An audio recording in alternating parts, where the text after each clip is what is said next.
জাতীয়তাবাদী দল বিএনপির সিনিয়র যুগ্ম মহাসচিব রুহুল কবির রিজভী বলেছেন, অতীতের সব অপপ্রচার নানামুখী ষড়যন্ত্র হাওয়ায় মিলে গেছে।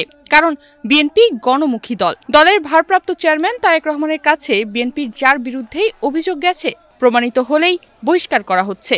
14 জুলাই সোমবার বিকালে নারায়ণগঞ্জের রূপগঞ্জে জেলা বিএনপি আয়োজিত প্রাথমিক সদস্য ও নবায়ন কর্মসূচির উদ্বোধন অনুষ্ঠানে প্রধান অতিথির বক্তব্যে তিনি এসব কথা বলেন।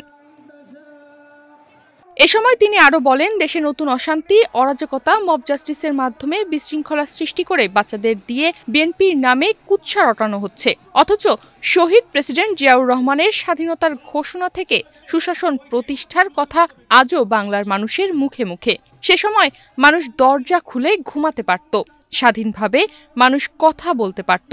এটা পরীক্ষিত যে আওয়ামী লীগ হল ফ্যাসিস্ট দল। কিন্তু ইসলাম ধর্মের নামে যারা লেবাসধারী দল, তারা কোন ইসলামের কথা বলে? তারা আজ অপপ্রচারে লিপ্ত।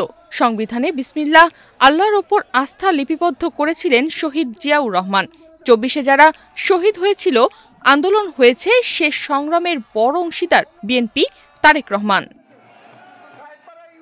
জনসভায় রূপগঞ্জ উপজেলা বিএনপির সভাপতি অ্যাডভোকেট মাহফুজুর রহমান হুমায়ুনের সভাপতিত্বে ও সাধারণ সম্পাদক বাশির উদ্দিন বাচ্চুর সঞ্চালনায় উপস্থিত ছিলেন কেন্দ্রীয় বিএনপির সিনিয়র যুগ্ম মহাসচিব রুহুল কবির রিজভী, কেন্দ্রীয় বিএনপির কার্যনির্বাহী সদস্য ও নারায়ণগঞ্জ জেলা বিএনপির সিনিয়র যুগ্ম আহ্বায়ক মুস্তাফিজুর রহমান ভূঁইয়া দীপু। জনগণের শুভেচ্ছায় তার শক্তিতে একটা বিরাট দানব, একটা রাক্ষস, একটা রক্ত পিপাসুর বিরুদ্ধে লড়াই করে টিকেছিল। এই যে টিকেছিল তার প্রভাব আজকে একটা উপজেলা, এটা একটা জেলার কোনো জনসভা নয়, কিন্তু আমার মনে হচ্ছে কোনো কোনো জেলার চাইতেও এত বড় সমাবেশ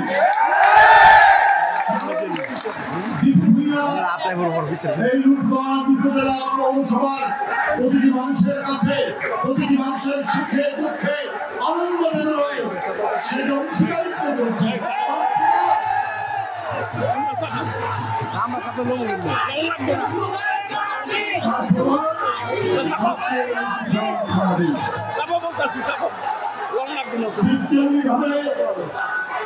জাতীয়তাবাদী শক্তির যারা প্রতিনিধি, জাতীয়তাবাদী শক্তির পক্ষে যারা রয়েছে, যারা অপশক্তির সাথে আপোষ করতে জানেন না, যারা অন্যায়ের সাথে আপোষ করতে জানেন না, তাদের সাথে জনগণ থাকে, তার প্রমাণ আজকে এই রূপগঞ্জ উপজেলায় এত বড় জনসংখ্যা। নিউজ ডেস্ক, বাংলাদেশ প্রতিদিন।